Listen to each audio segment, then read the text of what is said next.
Hey guys!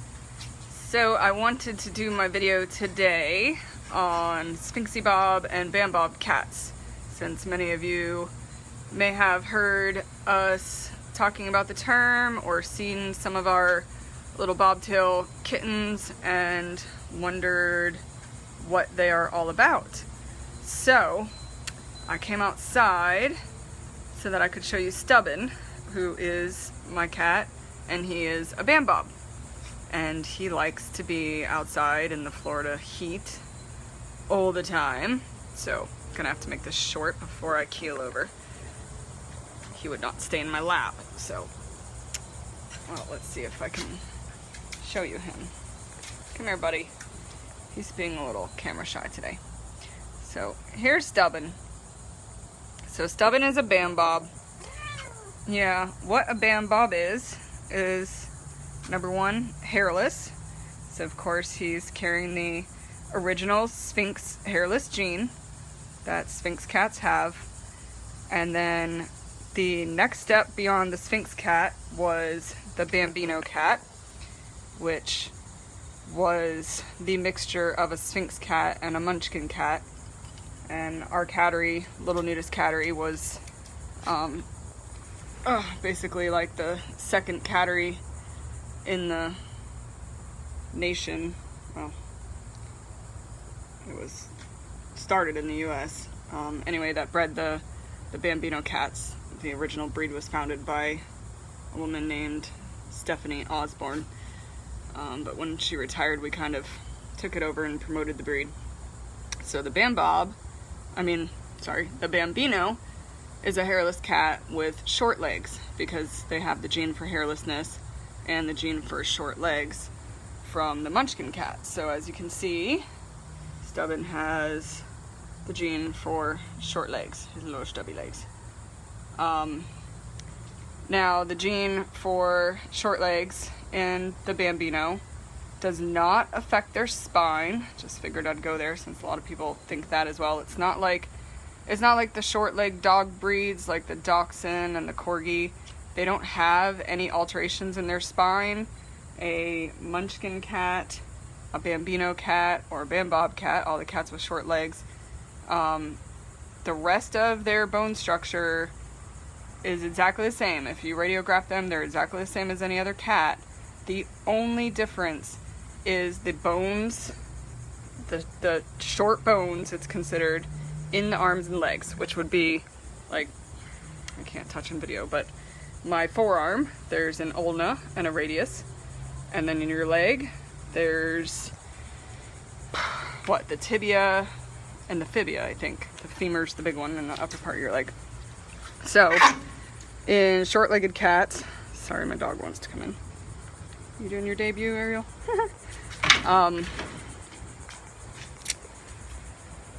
In short-legged cats, the only difference is those short bones are just a little bit shorter than normal. They're foreshortened about 2 to 3 inches. And that's it. Other than that, everything's exactly the same, but because they're so much shorter, they just look different. They look like they're longer. Oftentimes vets will think that their chest cavities look odd and whatnot, and there's nothing wrong with any other part of their body. They're just shorter.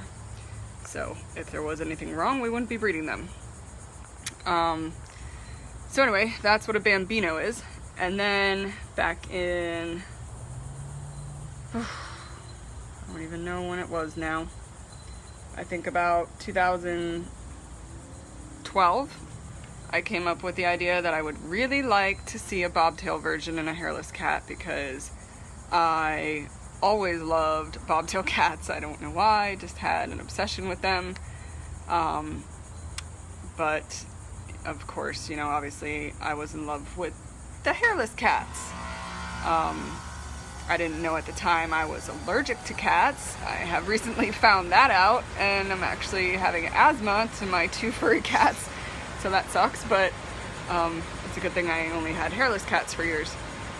And I just wanted to help share the bobtail trait in the hairless breed for other people that are allergic to cats and they can't have a regular bobtail cat, because I just think that they're just, I don't know, the most adorable thing on the planet. So what we did was we got an American bobtail and we bred the American bobtail into the lines, which means we bred them with a hairless. And it takes a couple generations to breed a hairless to a haired cat. There's Stubby. And when you breed a hairless to a haired cat, the first generation of babies are all going to have hair. And then you keep a kitten or two out of that breeding that is best quality for continuation of the gene or trait that you're going with. And then you breed them again. And on that next breeding, half of the kittens will have hair and half the kittens will be hairless. And then you keep one back again and you have to breed again. So the whole process takes about 3 years. So this is why, if anybody's ever seen or heard anything of us saying, you know, it took 3 years to develop the breed, that's why. It is not because kittens were sick or dying or had any genetic issues or any problems. You know, not to say there were absolutely no problems. I mean, there's never no problems when you're dealing with, you know, a live animal. I mean, things happen, and even the best top healthy quality cats can have a kitten that gets conjunctivitis once in a while or something like that, you know, which is just, you know, just common things you work through. But there was no issues, there was no major problems or anything. It took time to get to the hairless version of the bobtail cat. So now, as of like 2015, I guess, we had our very first SphynxieBob, which is a regular Sphynx long-legged version with a bobtail, and his name was Nubbin. And then a few months later, we had my boy here, Stubbin. And Stubbin was the world's first hairless, short-legged bobtail. BamBob. So there he is again. If he'll hold still for me here, you can see his little nub is all he has, is a little tiny nub. Now Stubbin actually is not what we desired for the perfect breed, because he came out with very, very little tail, and we did not want to risk the cats having any type of bowel, bladder, or spinal issues from a super short tail like the Manx cat and the Manx cat breed. They have a lot of issues with that, and that's why we didn't go with that breed. We went with an American bobtail because they have a longer bob and they're not at risk for any of those type of health issues frequently. So Mr. Stubbin was not kept in the program, even though he was amazing and the world's first ever, but we didn't want to carry on that short tail. So I got to keep him and just love him forever. And the bobtail gene is obviously a natural trait in the American bobtail. It's a dominant trait, so that means all you do is you breed to a bobtail and you're going to get a certain percentage of kittens that are bobtail. So that's how we are getting hairless bobtail kittens. Unlike some nasty slanderous rumors going around on Facebook, we are not cutting off cats' tails. Good Lord, no, we would not. And not to offend anybody, but I am not a proponent for doing that to any animal. And if any of you have noticed, there are plenty of breeds out there in the dog world where cutting tails and cropping ears is perfectly acceptable. and I understand a couple times in a couple situations cropping ears is for health reasons, so that's fine, you know, of course, anything that's for the health of the animal. But yeah, we are not cutting tails at all. It's a natural trait and it does nothing to harm the cats.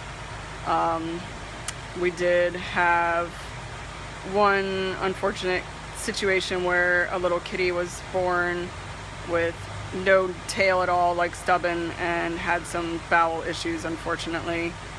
But we've never had a single problem except that one case, and obviously she just went to a pet home. You know, we don't keep, you know, again, anything can happen when you're working with live animals, and we don't keep any back in our program unless they meet all of our requirements of health and personality and meeting the breed standard. And the breed standard for the SphynxieBob and the BamBob, as we have written it, is the tail must be at least half an inch long, preferably 1 to 3 inches, so that they have that protrusion of tail and there's no risk of anything wrong with them structurally.